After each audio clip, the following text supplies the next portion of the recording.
I just had a literal shit show. What happened? We were with our client, and my dog's outside scratching on the door. But I pushed him out, and I'm like, and he's Yeah. scratching on the door in the middle of the meeting. And then I finally opened the door and let him in. I'm like, oh my God, the dog farted. It smells so bad. He took a shit in my movie theater. Like, he's not had an accident in the house in so Yeah, he long. really had to go. Well, it's because I neglected him, man. It's like the guy's like, hey, bro, I don't normally scratch on your door. It's not something he normally does. He's like, I gotta go. And like when you're focused, when you're locked in, like we were at a client, I'm like, I can't get distracted. I can't get Yep. distracted. And poor guy, poor little guy, little Carter. All right. Well, listen, it happens. Kind of reminds me of that moment in in Forrest Gump, where the guy's he's running along and he goes, "Whoa, man, you just stepped in a huge pile of dog shit." He goes, "It happens." He goes, "What shit?" And then he gave the idea for the T-shirt. Like, that's the idea. But listen, it happens. Yep. You know, you can't. Especially, that's what I've learned with my dog. Like, you could have them on a schedule and a system, but there are days that there's not going to be a schedule and a system, Well, that's the thing. and He you was just off have his to. schedule today. Like Yeah. it's usually first thing in the morning, and he wasn't having it today. But that's not the point I was going into. The point is, like, I was being alerted to a thing that needed to have attention paid to it, but I didn't take the moment to look at the red flag, look at the alert, observe that Mhm. thing. With my wife, like if she calls me twice, I pick up the phone, Right. right? Things like that. It's like I have these known red flags. It's like, hey, whatever you're doing, it doesn't matter. Stop and pay attention to it. But in that moment, I did not. And Right. this is an issue that you have when you're building a business, especially when you're in that zone of genius, when you're in flow and you're doing these things. It's hard to allow not distractions, but like really important interruptions to disrupt you. And I know we always talk about attention management in the 4 zones, and we talk about that one zone of genius, which is the flow state. But I've never asked you, what if there's times when you're in that and you need to be interrupted? Let's not say distracted, but you need to pay attention to a important interruption. What do you do? Yeah, it's a good call. I mean, it's a competing priority, but there is an urgency of a dependent being sometimes, right? In that your case, it was the dog. Sometimes it's our kids, and sometimes you just have to stop what you're doing and you have to pay attention to the bigger priority. But how do you And I know that's what you have to do, but how would you how would you break the pause the rhythm? flow? Like, how Yeah. do you have the ability to break rhythm? Like when you because look, anybody who's listening to this, like our zone of genius, flow, I always relate it back to basketball is what I played a lot, and I play golf. It's when you're in the zone, right? You're in the zone, you're locked in, like you're in this moment when time slows down and things are, you could see everything clearly. Like when you're in the zone, how do you then get out of it when it's necessary? That's what I'm asking. Well, I think you have one, you have no choice but to get out of it when something like that happens. But two, to get back into it, I think you have to give yourself a moment to start up again, Yeah, I'm not worried about and you getting may back into it. Push that aside. yeah, I'm worried about when just you are breaking the in the flow. zone and you need to be interrupted. How do you get yourself to accept this interruption is more important than me staying in flow? Well, first of all, remember in that zone that there is a lower need to control your distractions. So you're not putting as much energy at that point into controlling the distractions. So you would be able to take an interaction if something happened, but to really stop your flow and take care of the thing that might be more pressing, I don't have an answer for that. I just don't know what the best way, because it depends on the circumstance. Because what if you're in the room and the room catches fire? Well, you got to get the fuck out. Like, you got to prioritize. What happens is in that flow, you're in a good place of attention where you can shift your attention to something else because the attention is so high and you're at a high level. But man, I mean, if the room is on fire, you got to get the hell out of the room. Fuck Yeah, I your think flow at that point. that one is, and I know you're, going to the extremes on purpose, but that is an Right. obvious, right? It's the not Right. obvious, like the dog scratching at the door or the wife is calling, or some client keeps messaging you over and over again because they're sitting at the doorstep of a sales meeting and they have a question for you, or it's those things like, Well, I think yeah, you have to be more comfortable dealing with the consequences of ignoring those things. well, okay, see, that's the only thing that I can put together right now. It's, you start to Yeah. have pattern recognition, and I spent my year, one of my projects was pattern Mhm. recognition. Like, now I'm gonna know, or at least I'll be a little bit more aware if my dog does happen to scratch on my office door, like, oh, it's probably a little bit more important than he wants to play. Yes. So, but then it's like the boy who cried wolf. Now he knows, he recognized the pattern. He He scratches well, on the door. yeah, he's gonna recondition you to Right. respond to that. Right. And then So do clients start to get that permission to recondition you? Like, we have a client that spends a lot of time talking to us on WhatsApp, and it was like a lot of things going in there, and they were all very valid things to talk to us about, but it was yeah, so it bled over into our meetings where we had to kind of compartmentalize and be like, hey, this is for this and that's for that, and let's keep each thing to where it needs to be.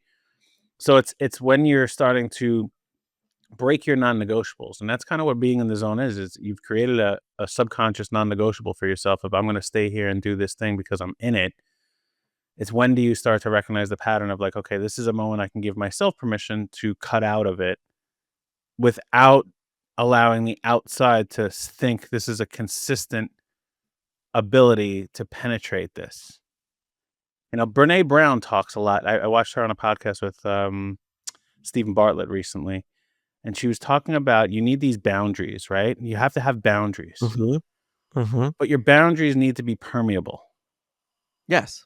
And the idea was like you have to be willing to receive feedback. And if you just have this boundary, and she called it like a moat around her with piranhas in the moat and drawbridges. And like if you have that, everything starts, you become agreeable. You're in an echo chamber where you're like, hey, should we go ahead and do this? And you're like, yeah, we should go ahead and do this. Hey, should we stop doing that? Yeah, we should stop doing that. And you don't have that outside feedback coming in where you're not in a growth mindset. You don't have the ability to Right. learn, and that's the thing. It's like when you're in the zone, do you have to be open to still learning?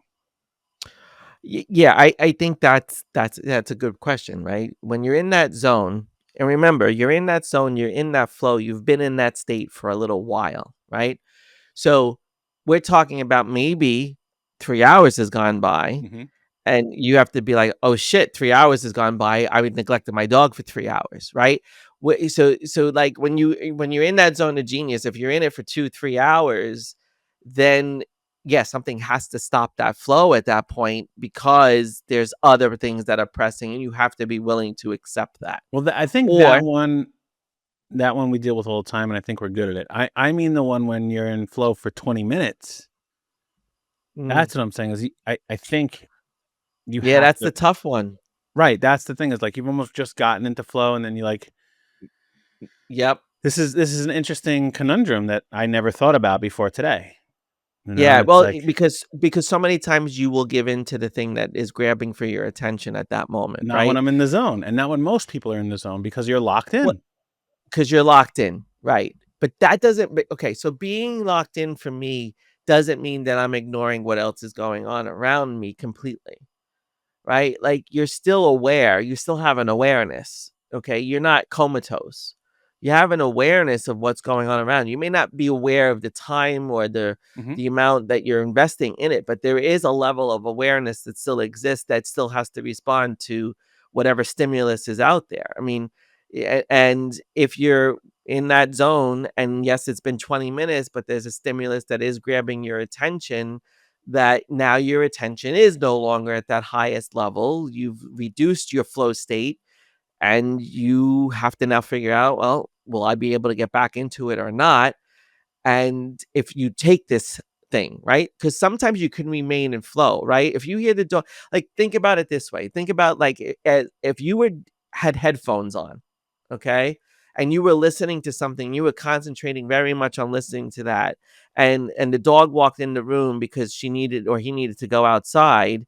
You could still be in that zone while doing another activity because that's not really distracting you, right? You could still not multitask, but you can have a little bit of bifurcated attention, because you're still breathing, you're still walking, and you still could be concentrated in flow. It doesn't mean flow is not a sedentary state necessarily for people. I think you got to look at what your zone of genius is.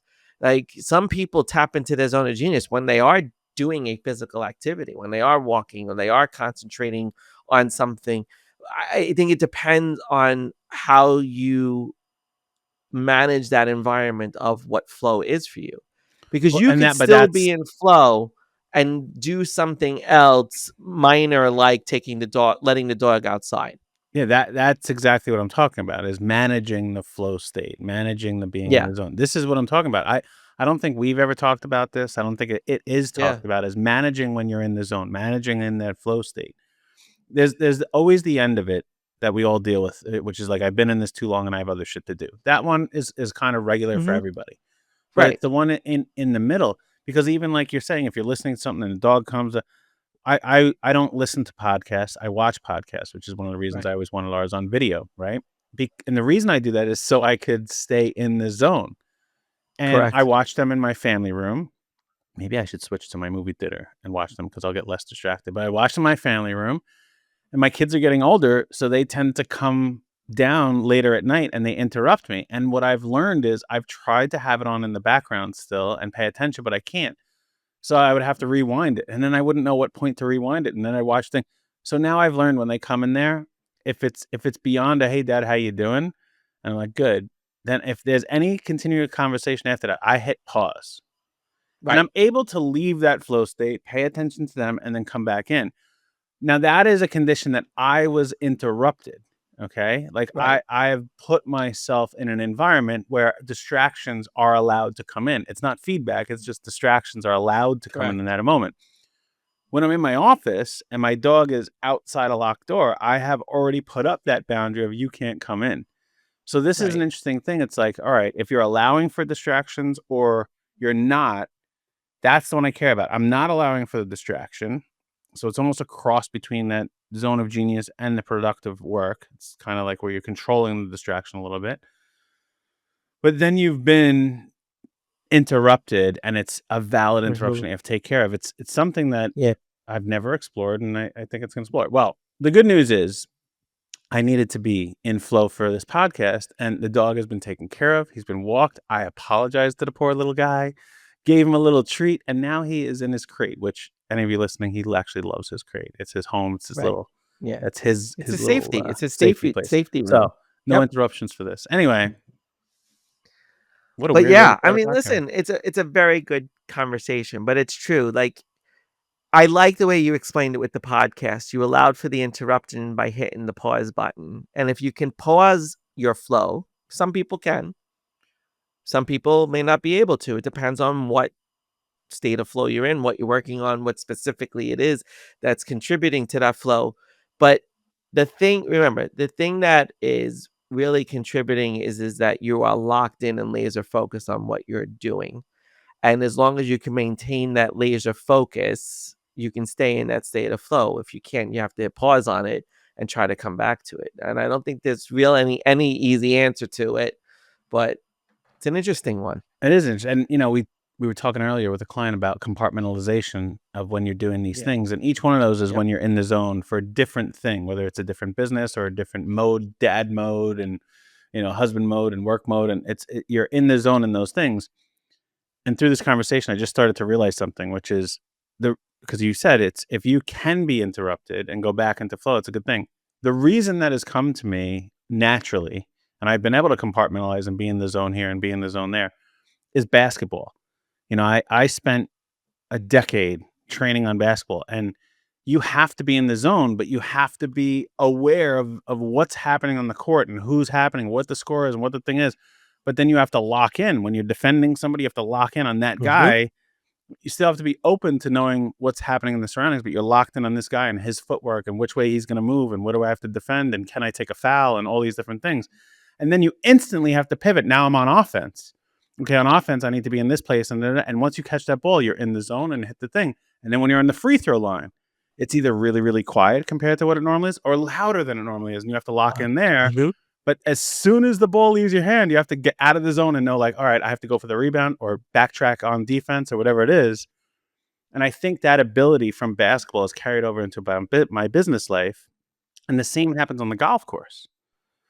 So it's Mm, like it's less frequent, but it's like when I'm standing over the ball, I have to put myself in the zone because I'm deep in conversation with somebody in a different level of flow where I'm really trying to listen to them and connect with them and not just wait for my turn to speak.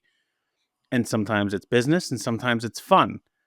But then I stand right. over the ball and I have a routine that I do every single time the same exact way. And it's the way I set up, it's the way I look, what I'm going to do, and a deep breath. And that moment, I'm like, okay. And then I look at one tiny little dimple on the golf ball. And then once I look at that once I see one singular dimple, then I know I'm ready to swing. And it's like until I see that one dimple, I'm not in the zone. And Right. then the second Well, I hit it, I'm out. right. Well, because that moment and zone of genius can be momentary. Like it doesn't have to be these long drawn out periods of time, but it's that laser focused second that you are on that one dimple on the ball that is your zone of genius because Right. there is no other thing around you. It is Correct. you and the ball. Mhm. That's it. And sports is a great way to condition yourself to recognize, well, actually, now that you're talking about it, it's kind of making me think like all four zones exist in basketball. All four zones exist in any sport, really. It's incredible when you think about that for a second, because if you're at the free throw line, you're doing everything you can to make sure you make the shot, and you have no other choice but to put energy into controlling your distractions at that moment while you're trying to focus. Like the foul line with the noise is like productive work. Okay, you got to get into that zone where, okay, I'm at the foul line. I know all those people are yelling, but I cannot pay attention to them. I got to go into this bubble where I can't hear them and I can just take the shot. And that's the productive work, right? Then it's your zone of genius.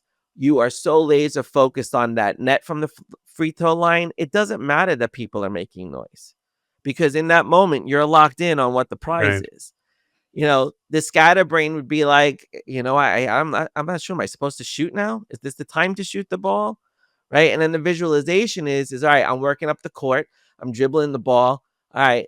I'm visualizing who I'm gonna pass to execute the play and get the ball closest to the net. Right. Like all four zones exist in different dynamics and you could apply this to any sport. I'm just thinking of basketball because you're using that. But it really shows you the ability that our minds have to block and control distractions so that we can dedicate the attention that's needed in those moments to be successful. And that's really what you have to be able to do. You have to be able, and yeah, you have to be able to pivot in and out of that zone of genius sometimes, because there is no other option. Well, here's something we never explored in those 4 zones that we always talk about is inside of the zone of genius, you may have 2 different flow states. You may have momentary, short term, and long term. Absolutely. Because like That's a on a great basketball point. court, you're it's a very short term and then you're in, you're out, you're Mhm. in, you're out, you're in, you're out. When we're sitting here coaching a client or doing this podcast now, we're in it the whole time. Yep. And those are the ones that it's more difficult. The longer term zone of genius flow state, the longer term ones are harder for you to accept important interruptions. It's interesting. It's something I've It's never carved it's up. an interesting thought, because you're right. The longer you're in it, the more difficult it is to accept those interruptions. That's it. That's it right there. It's the longer you're in it, it's harder to accept that important thing. I mean, you could set a timer, those Yeah, things are fine, but when an unscheduled interruption comes in, it's hard because you're deeper in it. So it's almost like you've gone down, you're locked in the zone, but you've gone deeper in that zone. right. But how many times as business owners do we deal with that? Right. Like That's you're why in I'm the bringing it middle up. of doing something and all of a sudden alarms are going off, or you get a phone call that your email's been hacked, like you, and then flow is gone. Like then you have no other choice but to accept, all right, I got to deal with this now, right? Now that moves you into a scatterbrain zone because you have to put out the fires. Well, You have that's not what to I'm saying. What I'm saying is you get those bings and bells about the email getting hacked, but you're not paying attention to it because you're so deep in the zone that you're not. right. See, I get your premise because you've brought it up a few times now with the fire and this and that. Yeah, I mean that Yeah. those are the things like that can happen, but when you're deeper in it, you don't or I don't allow for the interruption to have permission to take my intention, to take my attention. Sorry, and that's the curiosity. It's at what point is being in those zones a detriment to the overall outcome or a secondary need? And it's a very interesting concept that I have never explored. I've never thought of. Yeah. It's like I'm thinking about it, like we put these when we map out our schedule, we put these zones into time blocks, right? So we almost constrain or constrict the amount of time that we're allowed to spend in those zones, right? There's times when, yes, there are times when we go beyond those boundaries because, take for clients example, we do go over our allotted time because we're in a zone, but we have buffers built in. But we also know we have those buffers built in, but those buffers still provide a constraint, right? So I think that's one thing that we do accept, is that there is a boundary to that time to be in flow. There is a boundary. And if we wanted to keep going, what we would have to do is, so we could stay in that flow, is delegate or say to somebody else, can you reach out to my next appointment and just reschedule because I can't interrupt this. Right. I think we have to understand that there are some constraints, and then it's deciding on what, going beyond those constraints, what is the impact that it has that can cause more detriment, and hence, like I was saying before, what consequences can you live with, Yeah, right? but I Because mean, if you're going gonna beyond, that's not going beyond is a different topic, right? I'm talking about not going. I'm talking about shortening the duration. So it's anyway. It's an interesting thing that I'm obviously going to think about now. yeah, I'm curious to see what comes out of it, but you're right, we do have two wavelengths. We have a longer term and a shorter term zone of genius. I never thought of it that way. It's those laser focused moments. It's applying Parkinson's law. It's applying, you if you set a certain amount of time, just because you set a time boundary doesn't mean you can't get into flow. And I think that's what people need to understand as well, is that this could be minutes, it could be hours. Yeah, interesting So stuff. yeah, that really was. You threw me for a loop on it. Because I'm thinking, like, how do you negotiate that when you're supposed to be locked into the environment that you're in? Well, it's so all right. Play it out then, right? So I don't know how many people know the four zones, but the other zone is productive work, right? Right? So the other thing that I'm realizing here is like at this moment right now, I knew I wanted to be in my zone of genius, but I treated it like productive work. So I really did my best. I spent a lot of energy removing the distractions. Mhm. So is there a third category or a fifth in that as well, where you have to, it's a blend of zone of genius and productive work where you have to say, okay, I'm going to very intentionally remove all distractions so I can be in my zone of genius. See, it's not productive work, it's flow state, but you have to remove those distractions. I think what I'm doing here is I'm expanding our wheel because I just added two more sections to the wheel. It's now Yeah, six you did. different zones. Now you got 6 zones. Yeah.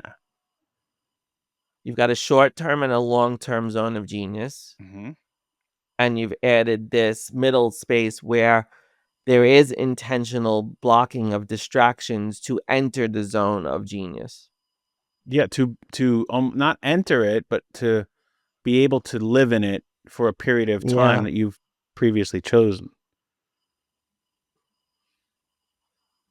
This is an evolution, man. Well, value. it's Like, just, it's as we talk about it and as we use it, we think about it, we apply it, and then you're like, something doesn't fit here. Maybe you need to add more." I mean, you can the whole visualization thing. I've always taken visualization and Scatterbrain and carved them up too. Like right, like because on the Scatterbrain one, it's you always point out putting out fires to a lot of our clients. right. But I actually use the Scatterbrain to sometimes do visualization. Interesting. Huh. Right. Like, I'll give you an example. Like, the kitchen is a disaster and my wife's about to come home. I love making sure the kitchen is clean when she comes home because she's super stressed and like the kids make a disaster. And it's like, okay, so it's simple. It's like, Right. wipe down the table, put the dishes in the dishwasher, put the dishes away, stuff like that. Like just, I don't know, wipe down the granite countertops. Just simple shit that takes me 15 minutes. It's it's putting out a fire, but as I'm doing that, because it's so mundane and routine, I'm visualizing in that moment. Interesting. Well, that's an interesting way. Yeah, because you're multitasking, but you are doing restorative work to your brain. Well, I'm not multitasking. I'm using muscle memory, mundane. I'm using muscle memory to True. do those things. I don't have to really spend energy paying attention to where the dishes go or what Right. cleaner to use on the counter or where certain thing the mail has to go. I don't have to think about that. I just do it. So Right. while I'm doing that, my mind is free to explore other things, which leads me into visualization. Well, you're describing the elements for visualization. You're describing a low need for attention and a higher need to control your distractions, and the way you're doing that is you're using muscle memory so that you don't have any distractions. So that is what's putting, like, you're going into the mundane, you're focused on the mundane.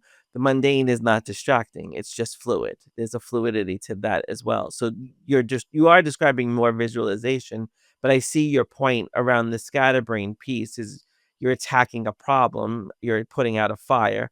That's why they're on the same side of the wheel, because the attention level is the same in both. Mm, Remember, the attention is a lower intensity of attention on that side. right. So, and then, you've made me question visualization too, because it is daydreaming, but I always put it as meditation, right? And I think there's two spectrums of visualization. It's where you have to be somewhat, because what's visualization all about? It's about the restoration of the brain. It's about giving your mind the opportunity to be refreshed, refuel, whatever, fill your tank, however you want to talk about it. So if daydreaming, where you're not really focused on anything, you're just thinking and wandering aimlessly, which is fine, and that's restorative to you. But some people need a little bit of structure to their restoration of meditation, focus on the breath, let everything else just kind of pass through and not pay any attention to those things. So there's definitely, I'm starting to see there's different factions within each one that we could elaborate on, Or because what if you created a blank wheel? Because the yeah. way I've always used the wheel is different. Mhm. I still use the attention, I still refer to the zones, I still look at those things, but the way I've always used it is just a two-sided wheel. Gives Right. me energy, uses my energy. I just look at those two things. This thing gives me energy, this thing uses my energy. Where it's like when I am putting out that fire of making sure the mess in the house is done, that's giving me energy because I know my wife's gonna be happy. But I'm also getting things done and I'm like, I feel accomplished. So I'm using energy. And then I am also visualizing coming up with ideas or thinking something or epiphanies happening, which is giving me more energy. So it's like all those things, whether it was scatterbrain or the visualization, are bringing me more energy. It's interesting. I'm redesigning the wheel in my head as you're talking. I'm seeing a third ring. It gives me energy, takes away my energy. But that ring is determined based on the person and the individual, Well, exactly. Because even like which certain is types of interesting. productive work, I wouldn't say they give me energy. They don't bring me, like, energy, but what they do is they allow me to get back to baseline, okay? So, like, when you and I leave a client meeting, which is Zone of Genius for us, Right. and then we go in and we do some working on the business stuff, just things that have to get done. We're managing something, right? I'm allowing my temperature setting to get back to baseline, so to speak. I'm like, okay, cooling off, getting back to baseline. But that doesn't necessarily bring me energy. I just get back to that baseline. It's interesting. You're right. Some things just get you back to baseline so you can move on to the next thing. Right. It's just I'm so amped up that I'm like, You have no idea what's going on in my head like right now. Like I right. see so many things moving about. I see so many aspects of the wheel shifting. Well, it may I'm be time. It may be seeing time that we take this and yeah, recraft it to the work that we do and the purpose of why we share this with people. And it's what it's really about. It's about helping people to manage and operate their days. yes. Right? And it's understanding where attention needs to go, how to utilize energy, and how to set your days up appropriately so you can go through it giving the best you can in each of those moments. Right? That's really what it's about. It's about when I'm here, can I give my all in this moment? And most of us are in one of those zones too long or too often that we can't give our best, right? And we have to reset, which is why I always look at the is this going to bring me energy or use my energy? So I think we just may wanna consider adapting this whole Yeah. philosophy and premise to use parts of it, but then put it into our own vernacular and our own intention and expectation for clients with it. Well, it's reminding me of our vitality principle, right? Where we need vitality, we need ways to restore that vitality. We need to understand how we use energy physically, mentally, and emotionally. All of these things, the different zones, there is a physical, mental, and emotional element to them. So really, this becomes the wheel of vitality in many ways, in the way you're describing it. And I'm thinking about it in that context. Huh, that's really look at this. We're talking about this, and we're coming up with a whole new and it's not even a whole new. It's not even a whole new. It's a combination of what we are doing. It's taking and involving something that we've used for a while now and recognize that there's more application to it. This is the I really I like where we're going with it because we do always bring it back to the energy. We always bring it back to, what refills your tank, what empties your tank, When you so first that there's impressed this some upon me, that's what the light bulb that went off in my head is I'm like, yeah, "Oh, shit, this is energy because I've struggled with maintaining energy in certain moments, and I'll just push and push and push and push and push and push and push. And then I'm yeah, wiped, and that's why I had that book club with that book second time I'm bringing up today, yep, Energize. That's why I really was deeply looking into this, and when you said that, I'm like, "Oh, this it clicked." It's just how I'm utilizing moments in my day, and this one brings me energy, and that one uses my energy, and if you to back those up back and forth, you're doing that, and yeah, there's times you just have to get the baseline so you can be regular. You don't need energy, you just need to be right, regular again. You right, can't be so high or so low, you just gotta be regular. yep. No, I like the way you're talking about the baseline 'cause it's almost like a sine wave, you know? You can live within a standard deviation of that wave, or you can go to 2 standard deviations away, and that could be your extremes. But sometimes you just need to be able to come back to baseline within that 1 standard like, I'm Right. seeing it Yeah. more now as the sine waves of vitality. Like, you do these type of activities and these are the extremes that really drain your energy. These are the ones that don't drain it as much, and this is what you need to get back to your baseline. There's it's very it's I like where we're going with this. This really makes me think about how to really I think the real focus needs to be on the energy components, not on necessarily what zones you're in, but where your energy sits within the work that you do every single day. Mhm. It's interesting. Yeah, because that's the whole thing. It's the energy that you need or Yeah. use. It's like, okay, this in order to do whatever you're after next, whether it's pick up the kids from, practice or cook dinner or go on the sales call or do the work you've been hired or unfortunately fire somebody or any of these things require certain energy and Yeah. are going to use certain energy. And that's Correct. the idea of allowing yourself to manage the day. It's really a daily management system. It's something along those lines, a daily energy management system to allow you, and that's the key, is to allow you to bring your best to each situation. Mhm. That's what I look at. It's like, how can I bring my best? And that's how I always think about this. I'm looking at it and I'm like, oh my gosh, I have to do this, I have to do that. If I don't eat certain food, if I don't, replenish and hydrate, if I don't, rest my brain, if I don't do the productive work and do my research, like I can't bring my best to the Right. next thing that I'm doing, even if that next thing I'm doing is 7 hours from now. I have to prepare for that. And that's the financial planner in my brain is always looking forward and saying, Right. okay, in order to achieve that, then what do I have to do now? And it's like, okay, Correct. so it's always a management of energy for me. And I'm very, very, very aware of it and disciplined with it and make sure of those things. And it's all It's right, so well, how do we interesting. pass that wisdom to other people with a blend of these attention zones and different states and different purposes? And it's so interesting the way our brains are different. Like you're always looking to the future, right? Because of the financial planner in you. As a clinician, as a former physician assistant, it was always about the rescue. Like, how do I stabilize in this moment? And then I worry about everything else, right? It's so interesting. Mm. Something just clicked for me just hearing you say that. That's what makes us so different is I'm in the rescue moment. Let's fix the problem right now. And then we can talk about whether or not we're going to deal with it in the future and how we need to deal with it.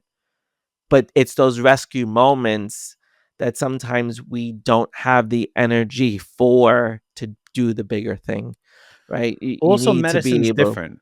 Medicine, Yeah. it's like this is, you gotta, for lack of better words, you gotta stop the bleeding. Like, okay. Yeah, exactly. And there are Yep. moments in business that you have to stop the bleeding. I think, but most things in business and in life, I tend to let's play it out, see what Right. happens, and while it's playing out, let's plan for both scenarios or three Right. scenarios that will happen. And it's like, okay, let's continue to play it out right now, not knowing the result, and then here's what the future can bring. It's like, okay, well, Right. we could go that way, or this way. Hmm. So I have the ability to do that because I'm not so worried about it's not critical. That's the way I look at it. Right. Whatever I'm in the moment of, it's not critical to me. I'm like, all right, whatever. Until it is critical. Then it's like, okay, let's Right. do this now, this moment. Very interesting, my friend. Yeah. All right. So I mean, look, a lot of what's happened with us is we're starting to create our own thing, right? We're creating our Yep. own thing. We've used past experiences, past intelligence, education, um, to Information. coach, but Mhm. now we've started to create our own out of these things, and we've even borrowed from certain people, or we've borrowed from certain philosophies or frameworks, or Mhm. we've crafted it in a way that is different for us. But now we're taking those and completely evolving them. It's all of this different stuff. Yeah.